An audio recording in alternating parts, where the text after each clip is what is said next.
आपके अपने YouTube channel rock study class में दोस्तों आपका स्वागत है। अब दोस्तों आपका नेक्स्ट पेपर आपको 13 सितंबर का है, आपका कक्षा 11वीं का हिंदी विषय का। तो हम क्या है अब हिंदी विषय की अच्छी तैयारी कर लेंगे। ओके, बहुत ही कम समय है, आपको पता है लगातार आपके पेपर है, एक भी दिन का गैप नहीं है, इसलिए अपन को लगातार तैयारी करनी है। ओके, तो ये आपका पार्ट 1 है। इस वीडियो में दोस्तों आपको क्या है आपकी काव्य खंड के, गद्य खंड के, बितान के, अभिव्यक्ति माध्यम के सभी पुस्तक से आपको इंपॉर्टेंट क्वेश्चन आपको क्या है विद सॉल्यूशन के साथ आपको बताऊंगा। ओके, महत्वपूर्ण प्रश्न बताऊंगा उत्तर के साथ। ओके, और नेक्स्ट पार्ट आएगा जिसमें हम ग्रामर से संबंधित भाषा बोध हो गया, आपका काव्य बोध हो गया, ओके, इंपॉर्टेंट लेटर हो गया, पत्र लेखन हो गया, ओके, तो मुहावरे हो गए, लोकोक्ति, इन सब के हम बारे में हम जानेंगे पार्ट 2 में। ओके, पार्ट 1 में हम क्या है काव्य खंड, आपका गद्य खंड, बितान, अभिव्यक्ति माध्यम, इन सभी के क्या है महत्वपूर्ण प्रश्न देखेंगे। ओके, तो चलिए वीडियो को स्टार्ट कर लेते हैं।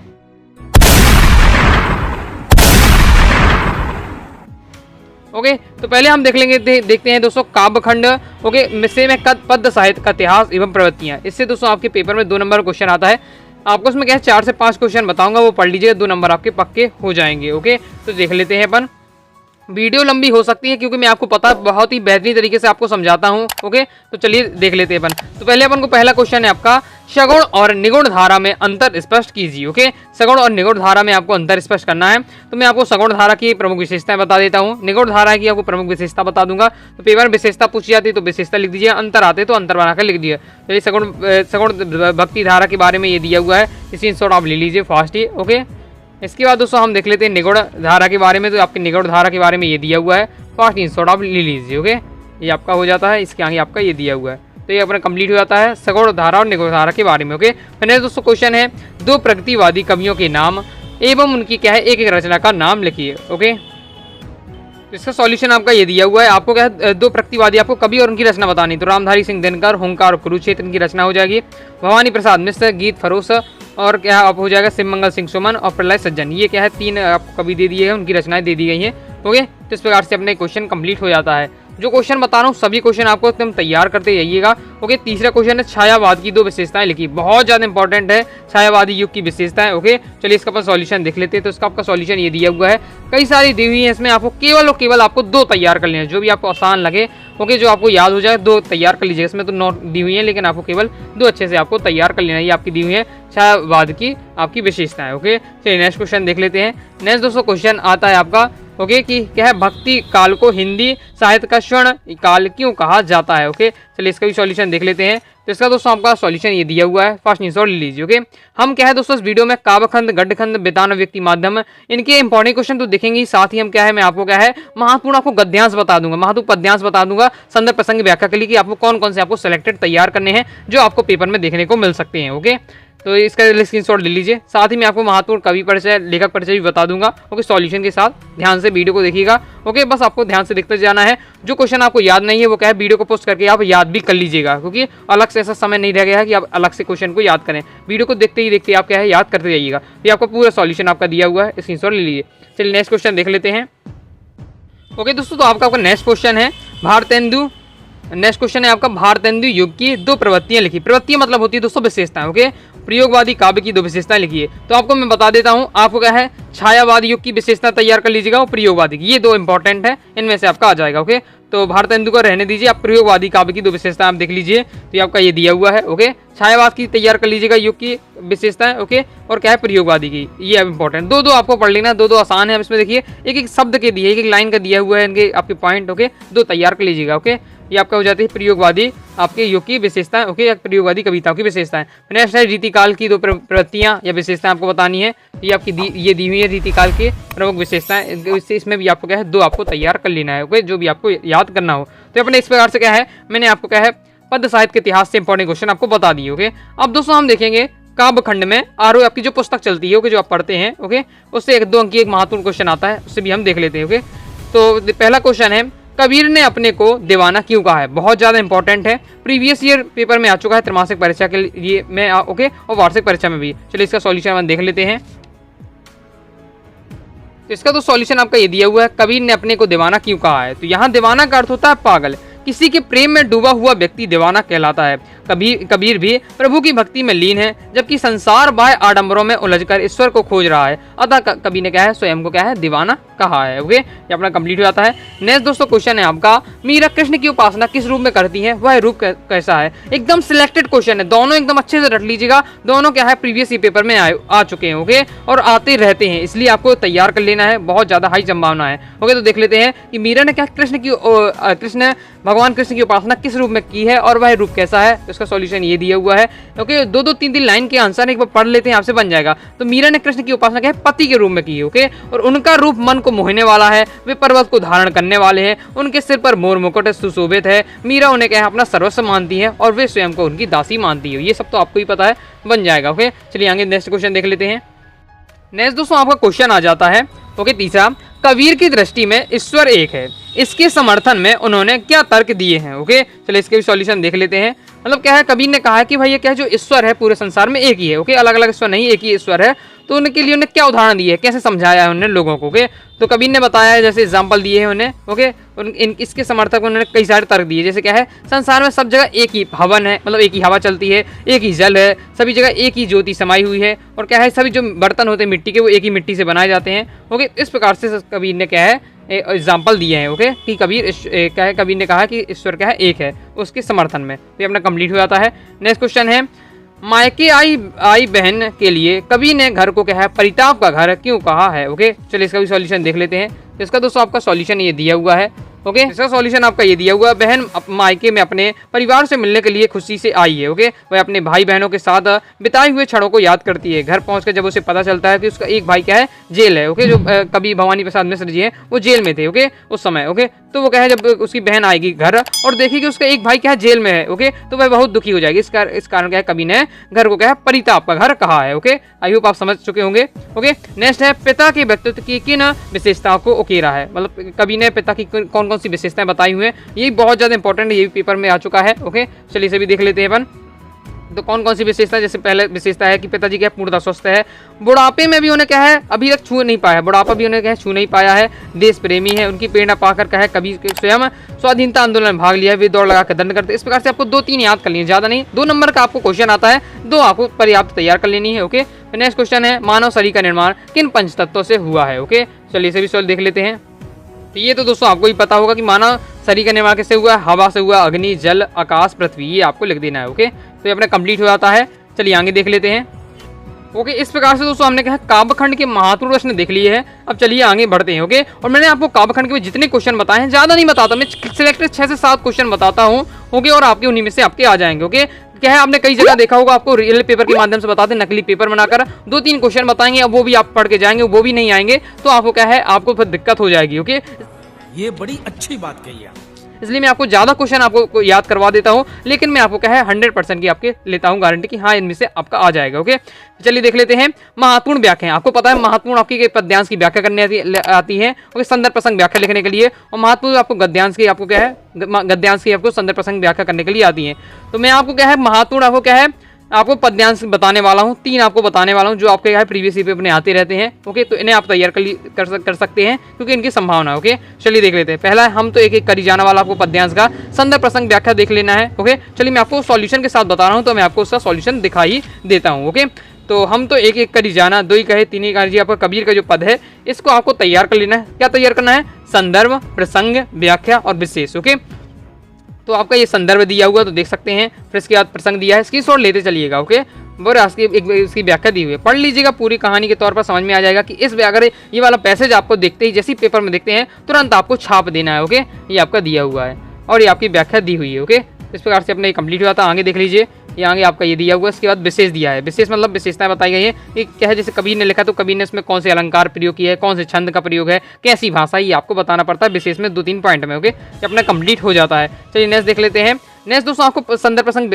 व्याख्या के लिए आपको नेक्स्ट पद्यांश तैयार करना है, मेरे तो गिरधर गोपाल दूसरा ना कोई वाला। ओके, तो ये वाला आपका ये दिया हुआ है, देख लेते हैं। इस पद्यांश का आपको क्या संदर्भ प्रसंग व्याख्या तैयार कर लेनी है, तो देख लीजिए, चलिए इसका सॉल्यूशन देख लीजिए। तो ये आपका संदर्भ दिया है, स्क्रीनशॉट लेते चलिएगा, ये आपका प्रसंग दिया हुआ है, फिर ये आपका व्याख्या दी हुई है, स्क्रीनशॉट आप लेते चलिएगा। ओके, इसके आगे आपका ये दिया हुआ है, ओके, ये आपकी व्याख्या और इसके बाद विशेष दिया हुआ है, बहुत ही बेहतरीन तरीके से दिया हुआ है। इसी प्रकार से पेपर में आपको बिल्कुल छाप देना है। ओके, फिर जी आप चलिए नेक्स्ट देख लेते हैं।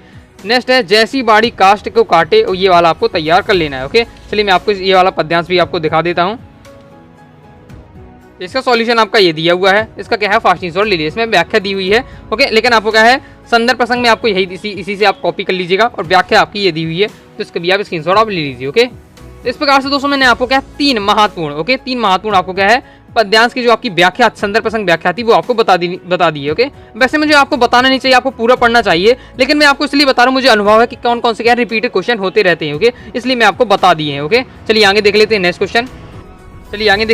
ओके, अब दोस्तों मैं आपको बताऊंगा आपको महत्वपूर्ण कवि परिचय आपको पता है, कवि 3 नंबर का आपका कवि परिचय आता है, 3 नंबर का आपका पेपर में लेखक परिचय आता है। तो ओके, तो लेखक परिचय भी आगे देखेंगे अपन। अभी हम देख लेते हैं कवि परिचय। तो कवि परिचय में आपको 2 तैयार कर लेना, 2 तैयार कर लीजिए, गारंटी के साथ इनमें से एक ना एक आपका आ जाएगा। ओके, तो आपको क्या है कबीरदास जी का कवि परिचय आपको तैयार कर लेना, मीराबाई जी का। ओके, कवि परिचय में क्या आता है आपका 2 रचनाएं आती हैं, भाव पक्ष कला पक्ष आता है, साहित्य में स्थान आपको लिखना पड़ता है, ये आपको लिखना पड़ता है कवि परिचय में। ओके, तो कबीरदास जी का और मीराबाई का। ओके, अब इसमें जैसे दिया है जो मैं आपको बता रहा हूँ गाइड में, सही तरीके से नहीं दिया है, मतलब इसमें आपको पेपर में ऐसा नहीं लिखना चाहिए। ओके, जैसे इस तरीके में दिया हुआ है, इसलिए मैं आपको क्या है डिस्क्रिप्शन में आप चेक करिएगा, अपनी डिस्क्रिप्शन इसी वीडियो के डिस्क्रिप्शन में मैं आपको कबीरदास जी का मीराबाई का क्या है आपको कवि परिचय मैंने स्पेशल वीडियो बनाई थी, पहले मैं आपको 1-2 महीने पहले मैं आपको पढ़ाया था। ओके, मुझे पता ही था कि ये आपके पेपर में अक्सर आते रहते हैं, इसलिए मैं आपको पहले स्पेशल वीडियो बनाकर इनकी समझाई थी बहुत ही आसान भाषा में। तो डिस्क्रिप्शन में वीडियो दे दी है, तो इन वीडियो को जाकर एक बार देख लीजिएगा। ओके, और मीराबाई जी का और क्या है कबीरदास जी का फास्ट तैयार कर लीजिएगा। और मैं जो आपको आंसर बता दूं बहुत ही छोटा आपको बताता हूं, इसलिए आप इन दोनों के भी मैंने बहुत छोटा बताया है, जाकर जो देखिएगा। ओके, डिस्क्रिप्शन में लिंक दे रहा हूं, इसलिए मैं इस वीडियो में नहीं बता रहा हूं। ओके, चलिए अपन आगे देख लेते हैं। ओके, अब हम देखेंगे दोस्तों गद्य साहित्य का इतिहास प्रवृत्ति एवं विकास, इससे 2 नंबर का क्वेश्चन आता है, तो इसे भी देख लेते हैं। 3-4 क्वेश्चन बता रहा हूँ, इन्हें तैयार कर लिए, 2 नंबर इसमें ही पक्का हो जाएंगे आपके।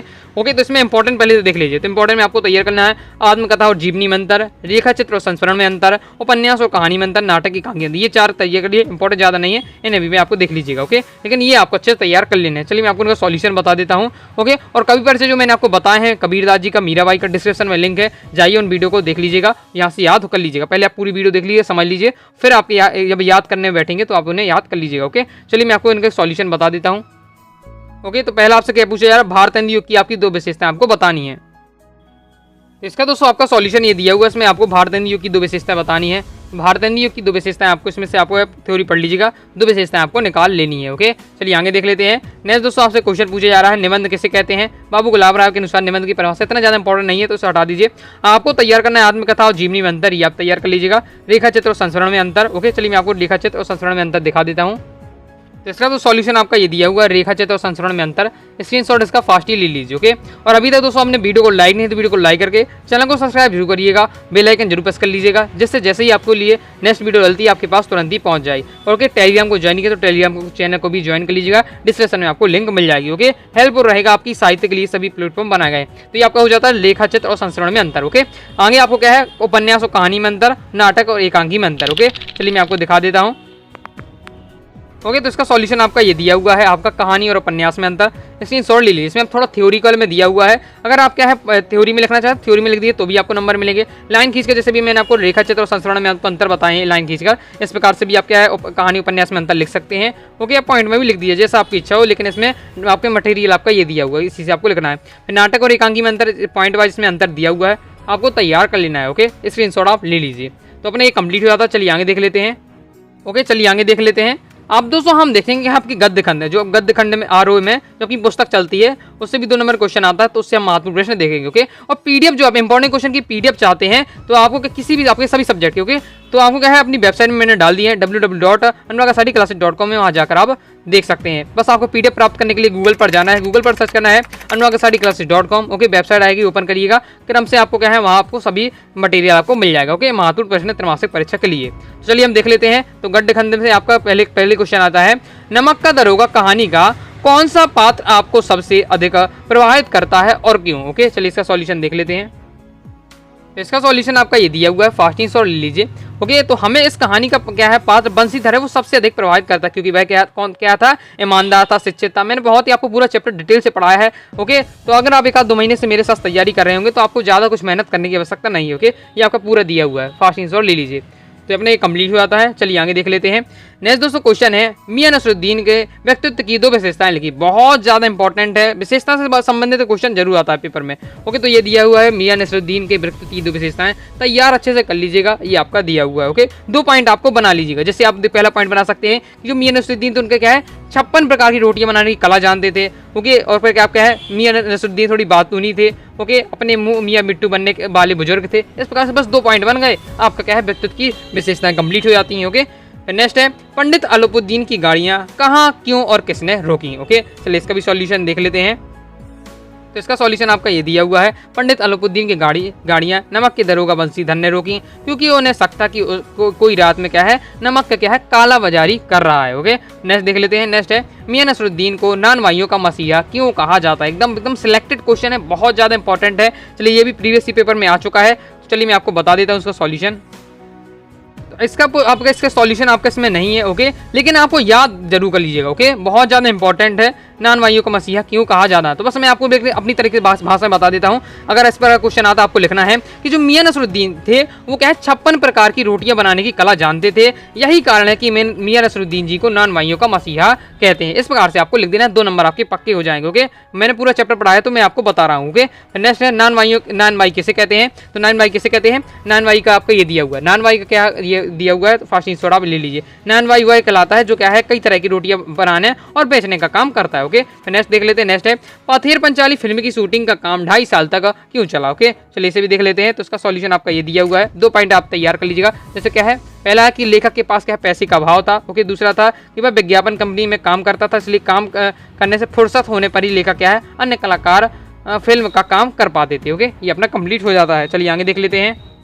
नेक्स्ट दोस्तों आपका क्वेश्चन है, बालमुकुंद गुप्त ने देश को अभागे भारत क्यों कहा है। ओके, ज़्यादा इंपॉर्टेंट नहीं है, लेकिन देख लीजिएगा बार, आपका ये दिया हुआ है। ओके, और इस चैप्टर का क्या संभावना कम है, क्योंकि अब सितंबर माह में किस सिलेबस में आता है, लेकिन फिर भी मैं आपको बता दे रहा हूँ, तो आप देख लीजिएगा। ओके, ये आपका हो जाता है, 2 लाइन का है, पढ़ लीजिएगा, बन जाएगा। तो नेक्स्ट दोस्तों आपसे क्वेश्चन पूछा जा रहा है, लॉर्ड कर्जन के व्यक्तित्व की 2 विशेषताएं देखिए। तो इसका दिया हुआ है, लॉर्ड कर्जन के व्यक्तित्व की 2 विशेषताएं। ओके, तो लॉर्ड कर्जन की व्यक्तित्व की 2 विशेषताएं आपको ये तैयार कर लेनी, आपकी ये दी हुई है, तो इनका भी स्क्रीनशॉट ले लीजिए। ओके, तो इस प्रकार से अपना ये कंप्लीट हो जाता है। चलिए आगे देख लेते हैं। अब दोस्तों हम देखेंगे महत्वपूर्ण गद्यांशों की व्याख्या। ओके, मतलब गद्यांशों की व्याख्या देखिए। इससे पहले दोस्तों मैंने आपको 3 महत्वपूर्ण पद्यांशों की संदर्भ प्रसंग व्याख्या बताई थी। ओके, वो आपको तैयार कर लेना है। अब गद्यांशों की भी व्याख्या आती है आपकी 4 नंबर की। ओके, तो इसे भी देख लेते हैं। मैं 3 आपको महत्वपूर्ण क्या है, गद्यांश बताऊंगा, जिनकी आपको क्या है संदर्भ प्रसंग आपको व्याख्या तैयार कर लेनी है। ओके, तो चलिए स्टार्ट कर लेते हैं। इसमें देख लेते हैं कौन कौन से आपको तैयार करने हैं। तो पहला इसमें आपको तैयार करना है, नौकरी की ओहदे की ओर ध्यान मत देना।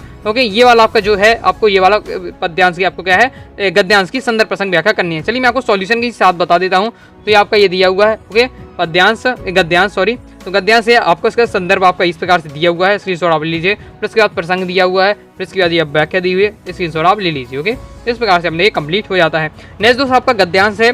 ओके, दुनिया सोती थी पर दुनिया की जीभ जागती थी। ये वाला जो आपका गद्यांश है, इसका आपको संदर्भ प्रसंग व्याख्या तैयार कर लेना है। तो इसका आपको ये दिया हुआ है, दुनिया सोती है पर दुनिया की जीभ जागती है। ये वाला अगर आपके पेपर में जैसे ही पैसे जाए तुरंत ही आपको लिख देना है। तो इसका संदर्भ, इसकी फिर इसके बाद प्रसंग व्याख्या इस प्रकार से दी हुई है। तो इसका स्क्रीनशॉट लेते चलिएगा, वीडियो को फुल क्वालिटी में देखिए तो दिक्कत नहीं होगी। तो ये अपना क्या है, कंप्लीट हो जाता है। चलिए आगे देख लेते हैं। तो तीसरा आपका जो गद्यांश है वो है, मियां नसरुद्दीन हमारी ओर कुछ ऐसे देखा जैसे ये वाला आपको के। तो इसका आपका ये दिया हुआ है, ये पूरा दिया हुआ है आपका गद्यांश है। तो इसका संदर्भ इस प्रकार से लिखना है आपको, फिर प्रसंग, ये व्याख्या, ये पूरा दी हुई है। इसकी स्क्रीनशॉट आप ले लीजिए या वीडियो को पोस्ट करके आपको पढ़ लीजिएगा, तो आपसे बन जाएगा। ओके, तो ये अपना ये कंप्लीट हो जाता है। चलिए आगे देख लेते हैं। अभी तक दोस्तों वीडियो को लाइक नहीं, वीडियो को लाइक जरूर करिएगा, क्योंकि आप देख रहे हैं अनुराग साड़ी क्लास आपके लिए लगातार मेहनत कर रहा है। तो आपको पता है कितनी मेहनत आपको बनती है, क्वेश्चन आपको सेलेक्ट करने पड़ते हैं, सॉल्यूशन आपको बता रहा हूँ। ओके, तो वीडियो को लाइक जरूर करिएगा। ओके, कोई भी दोस्तों आपको डाउट होता है कमेंट बॉक्स में आप जरूर पूछ लीजिएगा। लाइक और शेयर ठोक दीजिए, महाकाल का लाइक और शेयर ठोक लीजिए। पूरा साल मेहनत करता हूँ आपके लिए बेटा, ऐसा नहीं चलेगा, ऐसा नहीं चलेगा। जान दे देंगे इसके लिए, क्या बात कर रहे हो आप। ओके, चलिए नेक्स्ट देख लेते हैं क्वेश्चन। अब दोस्तों मैं आपको बताऊंगा महत्वपूर्ण लेखक परिचय। ओके, लेखक परिचय 3 नंबर का आता है। इससे पहले मैंने आपको क्या है, महत्वपूर्ण कवि परिचय बता दिए। कवि परिचय कौन कौन से आपको याद करने हैं, और मैंने आपको कौन से 2 कवि परिचय आपको बताए हैं, फास्ट ही आप क्या है कमेंट बॉक्स में कमेंट कर दीजिएगा। ओके, अब मैं आपको बता रहा हूँ लेखक परिचय। लेखक परिचय आपको 2 तैयार करना है, प्रेमचंद जी का, कृष्णा सोबती का। महात्मा मैंने आपको 2 कवि परिचय बताए थे, वो तैयार कर लीजिएगा। लेखक परिचय के लिए आपको 2 लेखक परिचय बता रहा हूँ, इन्हें आपको तैयार कर लेना है, प्रेमचंद जी का और कृष्णा सोबती का। ओके, महत्वपूर्ण कवि परिचय मैंने आपको कौन से 2 महत्वपूर्ण कवि बताए हैं कमेंट बॉक्स में आप बता दीजिए। ओके, जिससे मुझे पता चल जाए आप क्या है माइंड में क्या है याद करते जा रहे हैं। ओके, चलिए मैं आपको दिखा दूं। पहले प्रेमचंद जी का देख लीजिए, तो ये आपको प्रेमचंद जी का स्टार्ट हो जाता है। पेपर किस प्रकार से आएगा, 2 रचनाएं, भाषा, शैली, साहित्य में स्थान। ओके, पहले रचनाएं देख लीजिएगा, ये प्रेमचंद की रचनाएं दी हुई हैं, 2 तैयार कर लीजिएगा। ओके, बहुत सारी दी हुई हैं, 2 आप सिलेक्टेड तैयार कर लीजिएगा। फिर यहाँ साहित्य विशेषता के अंतर्गत आपको लिखना है भाषा शैली। ओके, भाषा शैली के आपको हेडिंग डालना है। फिर इतना पूरा मटेरियल दिया हुआ है, पढ़ लीजिएगा और इससे क्या है कुछ लाइनें सेलेक्ट कर लीजिएगा, 4 से 5 लाइनें बस आपको तैयार करनी है भाषा शैली के लिए। पूरा आप क्या स्क्रीनशॉट आप ले लीजिए। ओके, और फिर आपको साहित्य में स्थान आपको इस प्रकार से लिख देना है, ये आपका साहित्य में स्थान हो जाता है। ओके, फिर नेक्स्ट दोस्तों मैं आपको बताया कृष्णा सोबती जी का, तो ये आपकी कृष्णा सोबती जी की रचना ये आपकी ये दी हुई है, इनका स्क्रीनशॉट ले लीजिए। ओके, ये आपका दिए हुए है। फिर आपको क्या है यहाँ साहित्य के परिचय के स्थान पर आपको पेपर में लिखना है भाषा शैली आती है, तो भाषा शैली लिख दीजिएगा। और ये इतना पूरा मटेरियल दिया हुआ है, ये आपको क्या है पूरा तैयार कर लीजिएगा। ओके, मतलब कोई भी आपको 3 से 4 लाइन आपको लिखना है, क्योंकि ज़्यादा नहीं लिखना, क्योंकि 3 नंबर का आता है। ओके, तो 1 नंबर आपकी रचनाएं के होते हैं। ओके, आपका 1 नंबर हो जाता है, आप समझ लीजिए साहित्य में साहित्यिक परिचय का। ओके, और एक आप समझ लीजिए आपका है आपका मतलब भाषा शैली का, और 1 नंबर होता है साहित्य में स्थान। ओके, इसे 2-3 आपको लाइन लिखनी है भाषा शैली में, तो आप क्या है पूरा पढ़ लीजिएगा और 2-3 लाइन सेलेक्ट कर लीजिएगा, और ये आपका यह है साहित्य में स्थान। ओके, इस प्रकार से कंप्लीट हो जाता है। चलिए आगे देख लेते हैं। अब दोस्तों हम देखेंगे अपनी जो बेतान पुस्तक चलती है, बेतान पुस्तक से भी आपका क्वेश्चन आता है 2 नंबर का। ओके, और फिर तो चलिए इसे देख लेते हैं। बेतान पुस्तक से आपको 6 से 7 क्वेश्चन आपको बता रहा हूँ, तैयार कर लीजिए, 2 नंबर पक्का हो जाएगा। ओके, एकदम सिलेक्टेड क्वेश्चन है, इसमें 3 क्वेश्चन तो ऐसे हैं, 4 क्वेश्चन जो क्या है पेपर में आ चुके हैं, मतलब समझ लीजिए बहुत ही ज्यादा महत्वपूर्ण क्वेश्चन है। ओके, तो पहला क्वेश्चन है लता मंगेशकर के गायन की विशेषताएं लिखिए। ओके, तो एकदम रट लेना है एकदम, ये बहुत मुझे हाई चांस है। ओके, ऐसी फीलिंग आ रही है ये क्वेश्चन जरूर आएगा आपके पेपर में, रट लीजिएगा। ओके, तो लता मंगेशकर के गायन की आपको विशेषताएं लिखनी है, तो ये है पहला जैसे विशेषता है सुरीलापन, उनकी आवाज जी बहुत ही सुरीली थी। ओके, तो ये हो जाती है विशेषता। दूसरी है कोमल और मधुरता, तीसरा है स्वरों की निर्मलता, चौथा है नागमय उच्चता। ओके, और 5वां शास्त्रीय शुद्धता। ये 5 इसमें बताई गई हैं विशेषताएं लता मंगेशकर की गायन की। ओके, तो उसमें आपको क्या है 2 आपको तैयार कर लेनी है, स्क्रीनशॉट आप इसका ले सकते हो। ओके, नेक्स्ट देख लेते हैं। नेक्स्ट दोस्तों क्वेश्चन है शास्त्रीय संगीत। ओके, शास्त्रीय संगीत और चित्रपट संगीत में क्या अंतर है। ओके, तो देख लेते हैं शास्त्रीय संगीत और चित्रपट संगीत में आपको अंतर बताना है, तो ये आपका दिया है शास्त्रीय संगीत और चित्रपट संगीत में अंतर। ओके, इसमें आप 6 पॉइंट दिए हुए हैं, आपको 2 पॉइंट आपको तैयार कर लेना है। ओके, ये आपके 6 पॉइंट दिए हैं, कोई भी आपको 2 पॉइंट तैयार कर लीजिएगा, ये भी प्रीवियस सी पेपर में आ चुका है। ओके, नेक्स्ट दोस्तों है क्वेश्चन है लता मंगेशकर को भारतीय गायिकाओं में बेजोड़ क्यों कहा जाता है, ये बहुत ज़्यादा इंपॉर्टेंट है, चलिए इसे भी देख लेते हैं। इसका तो सॉल्यूशन आपका ये दिया हुआ है, लता मंगेशकर जी को या भारतीय गायिकाओं में बेजोड़ क्यों कहा जाता है, ये आपका दिए कारण, इसमें 4 कारण दिए गए हैं, 2 आप लिख दीजिएगा। वही है, एक बार से क्वेश्चन घुमा दिया है। ओके, चाहे अगर आपसे विशेषता पूछे तो आपको वही लिख देना है। ओके, गायन की, चाहे आपसे क्या है गायिका में बेजोड़ क्यों कहा जाता है इसके कारण बताइए, तो भी आपको वही पॉइंट लिख देना है। ओके, वही देख सकते हैं, वही आपके दिए हुए पॉइंट। ओके, 4 पॉइंट जो अपन ने विशेषता में पढ़े थे। ओके, तो इस प्रकार से अपना ये कंप्लीट हो जाता है। नेक्स्ट क्वेश्चन देख लेते हैं। नेक्स्ट है कोई का मुंह छोटा रखने का क्या कारण होता है। ओके, तो इसका देख लेते हैं रीजन क्या है। तो कोई को क्या है मुंह छोटा रखने का कारण ये दिया हुआ है, तो इसका स्क्रीनशॉट आप ले लीजिए। ओके, ये पहला पॉइंट हो जाता है, स्क्रीनशॉट आप ले लीजिए, पहला कारण हो जाता है। ओके, इसके आगे आपका ये दिया हुआ है, स्क्रीनशॉट आप लीजिए, दूसरा कारण। 2 आपको तैयार करना है 2 नंबर के हिसाब से। ओके, चलिए नेक्स्ट क्वेश्चन देख लेते हैं। नेक्स्ट है रेणाजी पानी किसे कहते हैं। ओके, रेणाजी पानी देख लेते हो, रेणाजी पानी किसे कहते हैं, इसका सॉल्यूशन आपका ये दिया हुआ, स्क्रीनशॉट आप इसका ले लीजिए। ओके, फिर नेक्स्ट देख लेते हैं। नेक्स्ट क्वेश्चन है आपसे पूछा जा रहा है कि कोई खुदाई करते समय सिर पर धातु का टोप क्यों पहनते हैं। ओके, जो मतलब खुदाई करते हैं वो सिर पर क्या है धातु का टोप क्यों पहनते हैं। ओके, तो चिजार सिर पर क्या है कांसे, पीतल या अन्य धातु का बर्तन टोपे पहनते हैं, ताकि ऊपर से रेत कंकड़ पत्थर से उनका क्या है बचाव हो सके। ओके, तो ये अपना कंप्लीट हो जाता है। चलिए आगे देख लेते हैं। इस प्रकार से दोस्तों मैं आपको बेतान के महत्वपूर्ण क्वेश्चन बता दिए, ज़्यादा क्वेश्चन नहीं बताए, 6 बताए हैं, 6 के तैयार कर लीजिएगा। ओके, 2 नंबर इसमें पक्का हो जाएंगे। अब देखेंगे आपकी जो अभिव्यक्ति और माध्यम पुस्तक चलती है उससे भी 2 नंबर का क्वेश्चन आता है, उसमें मैं आपको क्या है आपको 6 क्वेश्चन बता रहा हूँ, ये आपको तैयार कर लेना। पहला है जनसंचार माध्यमों के उद्देश्य और विशेषताएं लिखिए। ओके, जनसंचार माध्यम के आपको उद्देश्य बताने, ये आपके उद्देश्य दिए हुए हैं, स्क्रीनशॉट ले लीजिए। ओके, ये आपका दिया हुआ है। जनसंचार माध्यम जैसे आपका हो गया रेडियो हो गया, टेलीविजन हो गया, आपका समाचार पत्र हो गया, इलेक्ट्रॉनिक जो आपके मोबाइल हो गए। ओके, ये सब है जो ओके इनका उद्देश्य क्या है, यही आपके जनसंचार माध्यम है, तो उनका उद्देश्य बताना है। ओके, तो आपका कंप्लीट हो जाता है। नेक्स्ट आपसे पूछा जा रहा है जनसंचार माध्यम के क्या खतरे हैं। ओके, जनसंचार जो माध्यम है उनके खतरे आपसे पूछे जा रहा है, तो इसका सॉल्यूशन आपका ये दिया हुआ है कि इससे क्या क्या खतरे हैं, तो आप देख सकते हैं इसका क्या है फास्ट स्क्रीनशॉट आप ले लीजिए। ओके, और नेक्स्ट देख लेते हैं। नेक्स्ट है पत्रकारिता क्या है, पत्रकारिता क्या है। ओके, चलिए इसका भी सॉल्यूशन देख लेते हैं। इसका सॉल्यूशन आपका ये दिया हुआ है, पत्रकारिता क्या है। तो इसका भी क्या है, आप इसका फास्ट स्क्रीनशॉट ले लीजिए। ओके, चलिए नेक्स्ट क्वेश्चन देख लेते हैं। नेक्स्ट दोस्तों आपसे क्वेश्चन पूछा जा रहा है, समाचार के तत्वों के नाम लिखिए। इंपॉर्टेंट है, प्रीवियस पेपर में आ चुका है। तो समाचार के तत्व कौन कौन से हैं? नवीनता, सत्यता, स्पष्टता, संक्षिप्तता, सुरुचि। ये आपके 5 तत्व हैं समाचार पत्र के। ओके, समाचार। ओके, नेक्स्ट है खोज परक पत्रकारिता क्या है? चलिए इसका भी सॉल्यूशन देख लेते हैं। तो इसका सॉल्यूशन आपका ये दिया हुआ है, खोज परक पत्रकारिता क्या है। तो इसका भी स्क्रीनशॉट आप ले लीजिए। ओके, तो इस प्रकार से अपना एक कंप्लीट हो जाता है। आगे देख लेते हैं। आगे है नेक्स्ट क्वेश्चन पूछा जा रहा है, संपादन के लिए किन सिद्धांतों का पालन करना आवश्यक है? ओके, चलिए इसे भी देख लेते हैं। तो इसका सॉल्यूशन आपका ये दिया हुआ है, फास्ट स्क्रीनशॉट ले लीजिए। संपादन के लिए किन सिद्धांतों का पालन करना आवश्यक है, ये दिए हुए। ओके, कई सारे इसमें दिए हुए हैं। आपको इसमें 3 से आपको क्या है 2 तैयार करना है। 2 नंबर का है, 2 तैयार कर लीजिएगा। 3 से 4 इसमें दिए, लेकिन आपको 2 तैयार कर लीजिए। ओके, तो फास्ट स्क्रीनशॉट ले लीजिए। ओके, तो इस प्रकार से दोस्तों मैंने आपको क्या है अभिव्यक्ति माध्यम के इंपॉर्टेंट क्वेश्चन बता दिए। तो इस प्रकार से दोस्तों मैंने आपको क्या है आपको आपके काव्य खंड के, गद्य खंड के, ओके, बेतान, अभिव्यक्ति माध्यम के महातुर प्रश्न बता दिए। साथ ही आपको महातुर कवि परिचय और लेखक परिचय बता दिए। अब केवल आपका सेक्शन रह जाता है व्याकरण वाला, इस भाषा बोध, काव्य बोध। ओके ओके, जिसमें आपका रस, छंद, अलंकार ये सब रहता है, निबंध लेखन, पत्र लेखन। इससे सब में आपको नेक्स्ट पार्ट आएगा, सेकंड पार्ट, उसमें मैं आपको पूरा कवर कर दूंगा। तो आई होप आपको वीडियो पसंद आएगी। वीडियो पसंद है बिल्कुल लाइक करिए, चैनल सब्सक्राइब जरूर करिएगा। कोई भी दोस्तों आपको डाउट हो कमेंट बॉक्स में जरूर पूछ लीजिएगा। ओके दोस्तों के साथ वीडियो को जरूर शेयर करिएगा। ओके, और टेलीग्राम चैनल को ज्वाइन किया तो टेलीग्राम चैनल को भी आप ज्वाइन कर लीजिएगा। और मैं आपको क्या पीडीएफ का डाउनलोड करना चाहते हैं तो आपको अपनी वेबसाइट पर जाना है www.anuradhasariclasses.com। वहां जाकर आप क्या है पीडीएफ आप प्राप्त कर सकते हैं। ओके, तो मिलते हैं नेक्स्ट वीडियो में, तब तक के लिए बाय बाय।